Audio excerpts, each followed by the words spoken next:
Ing anitod ang simple procedure sa paggrafting kini siya is kakao.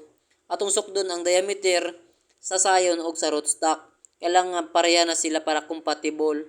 Di na natong unahon ang pagputol sa rootstock.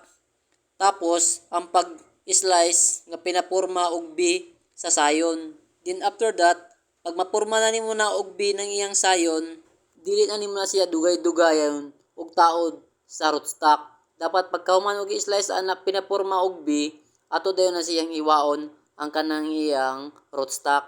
Sa center gyud ta maghiwa sa rootstock para perfect ang kalabasan sa imong paggrafting. Dapat imong hunahon kung unsa katas-on ang porma sa imong B, mao pod ang katas-on sa paghiwa nimo sa center sa rootstock.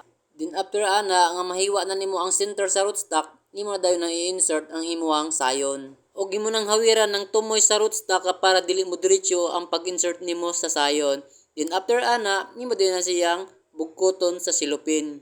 Og ang pagbugkot sa silupin, dapat imo na siyang medyo iduot-duot pagbugkot pero kailangan balance ra nga dili matandog ang sayon kay base makabahog na siya.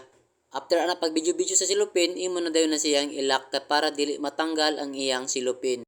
Og pagkahuman ana, imo dayon na siyang butangan og silupin ang iyang sayon nga dili siya maulanan.